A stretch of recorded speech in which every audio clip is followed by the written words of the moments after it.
What is going on, Chumbas? Today I'm going to do a breakdown. Well, this is the start of the series of me breaking down each episode and trying to point out certain things. Now, because of copyright issue, and goddamn, this is so annoying.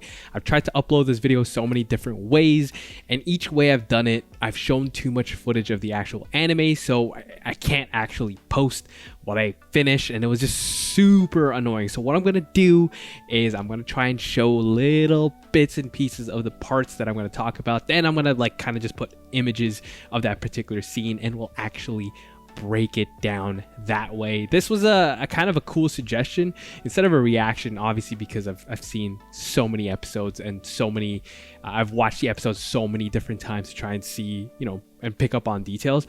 I can't really react to it anymore because I'm just gonna be like, oh yeah, that's cool.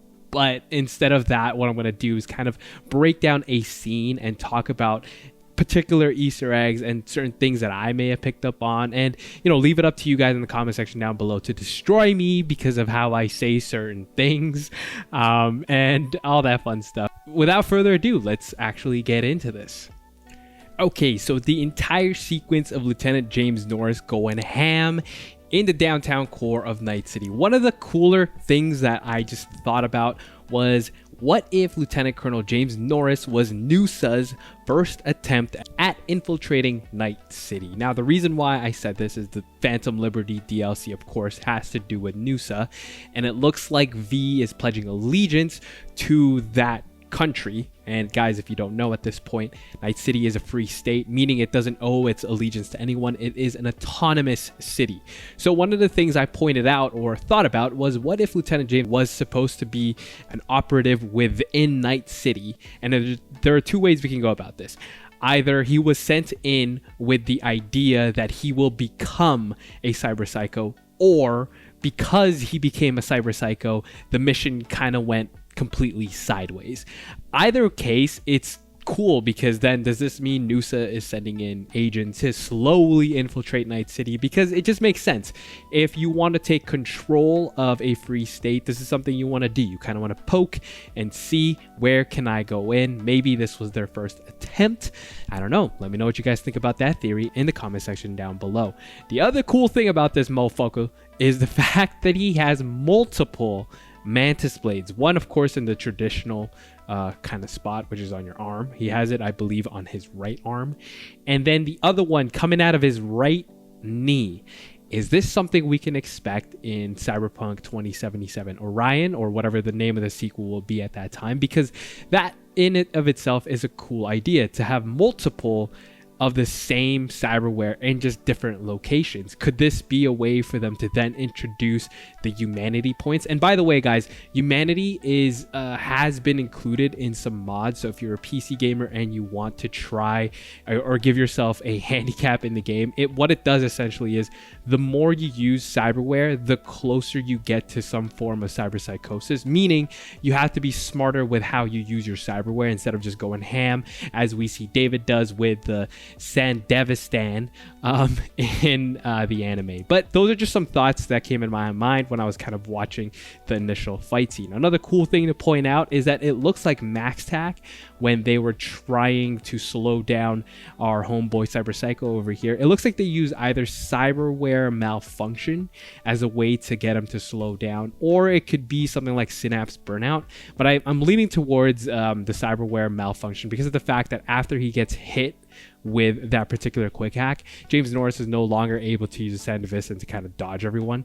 Also kind of interesting, but MaxTac apparently likes to use tech weapons. I don't know if there's a particular reason for that, but I found that interesting because all of them seem to have the version. I think it's like the Achilles or Widowmaker, and they all have the same tech gun. So I don't know if that's a thing, or if maybe it's just in this initial shot. But again, let me know what you guys think about that little breakdown of that scene in the comment section down below. Let's get on to the next scene.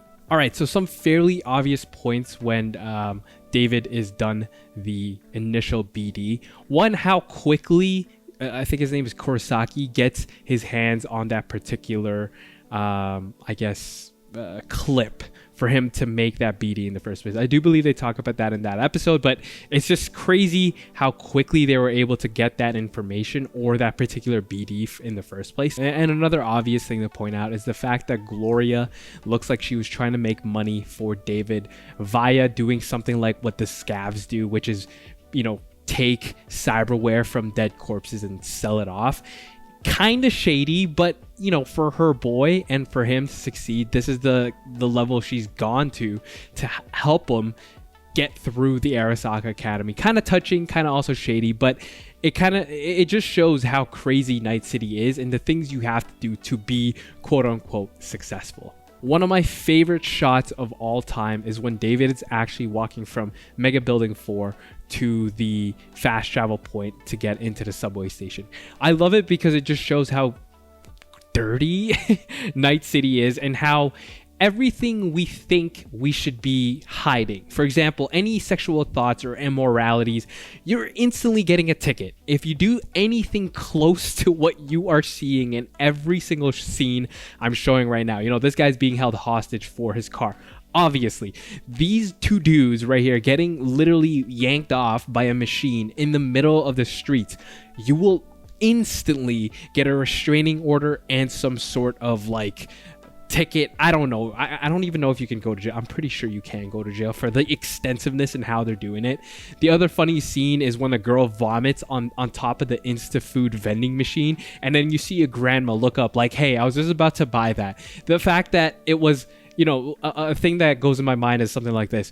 That girl, maybe she was drunk, okay? Bought some Insta-food, and then because it's so gross and processed, threw up on top of the processed Insta-food. And then you have a normal citizen who's just eating the Insta-food as if it's normal. So that's just something that goes in my head, but that's kind of funny as well because it's just gross.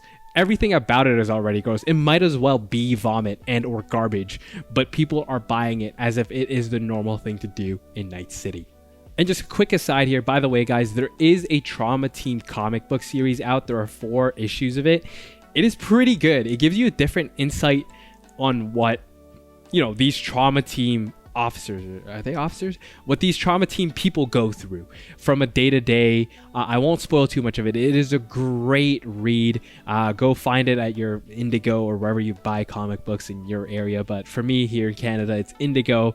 You can also buy it online. Whatever works for you, because it is actually a fun and great read. All right, so quickly, I just want to talk about how the I guess, is it the doc or whoever David's actual Ripper Doc is, must be a really good netrunner, or at least be able to create a good enough virus, because in the scene where he uploads something to bypass the new BDs that everyone in the class had to get, it fried every person's BD.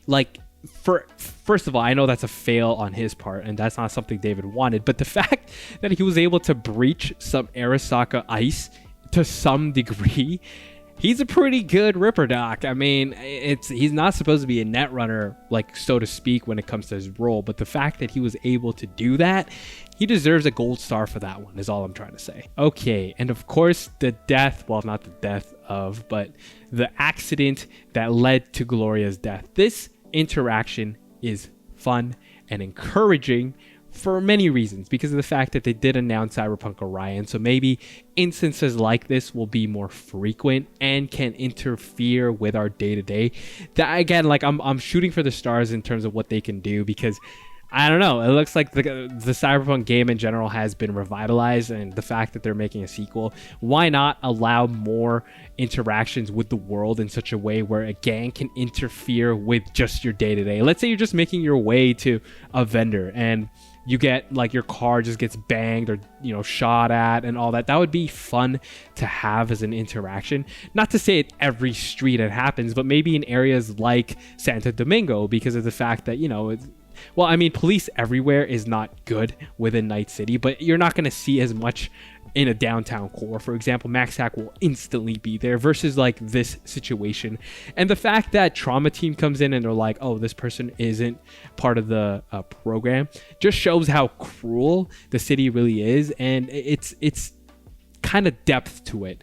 even when she's in the hospital and he's, David's like, hey, can I go see my mom? And the doctor's like, that's not part of your package. Like, what kind of package do you need just to see your mom after recovering from a surgery, right? Maybe it's one of those circumstances where him being there just to encourage her to push through was enough to actually make her live. But of course, we know she doesn't survive and she ends up, passing, unfortunately. But the fact that it's not part of your package, really? That's kind of crazy. Okay, and I'm going to freeze it on the shot of the actual Sandevistan. Okay, guys, to be clear, I say Sandevistan, and I know people are be like, oh, it's Sandevistan, or I think David in the anime says Sandevistan, like obviously because he has a Japanese accent.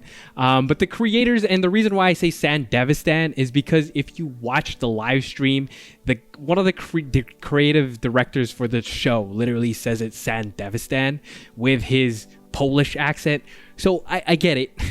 It doesn't help that I have dyslexia, but everyone in the comments, I think in like whatever video I've made of the Sandevistan, people are like, oh, you're saying it wrong. I don't care how it's said. You guys know what I'm talking about. And people of different cultures say it differently. And then it just doesn't help that I have, this brain dysfunction. Okay.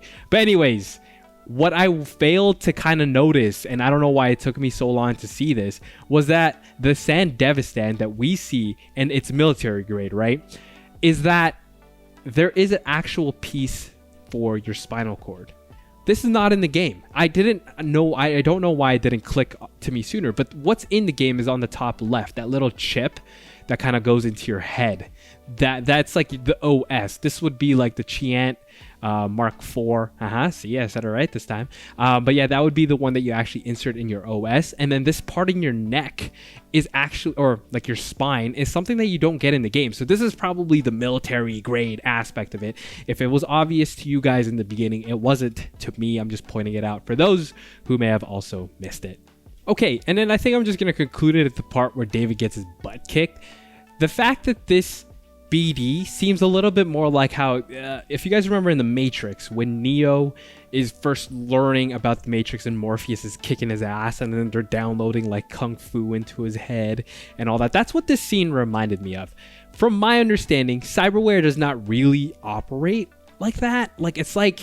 It's almost like he's emulating Bruce Lee. I mean, the sound effects just reminds me of that, but that would be kind of awesome. Instead of getting all this crazy cyberware, why not get maybe a particular fighter, right? Like, if you like Khabib, for example, and you want to grapple and wrestle and do all that, or Conor McGregor. I don't know. I'm just naming fighters. I don't actually watch the UFC, but I'm just saying. And then you get that downloaded into this particular cyberware, and then you have the ability now to do those things, because that would be cool. I think instead of hurting or harming your humanity points, making you closer to cyberpsychosis, download something to kind of it's kind of like, hey, it's fight mode, go after it, and then that's it, So cool thought, maybe, I don't know. Let me know what you guys think in the comment section down below. All right, and then I'm going to talk about this in the other episode where I say David is special, and I honestly, to this point, I still believe David is special. This has a lot to do with his humanity, and when I say special, Jesus, when I say special, I mean that he is, in a sense, loved and cared for by people. It is tough for you to get that somewhere like Night City. Yes, his mom just died, but as we see in the later episodes, he is able to replace that void ASAP with a crew that honestly takes him in and isn't douchey to him. He gets the family camaraderie experience, and above all, he gets the love, experience that most people, again, wouldn't get in Night City. But that's going to do it for me in this quick episode breakdown of Cyberpunk Edgerunners episode number 1. Make sure to smash that like and subscribe button for more Cyberpunk content. I will see you, Choombas, in the next one. Bye!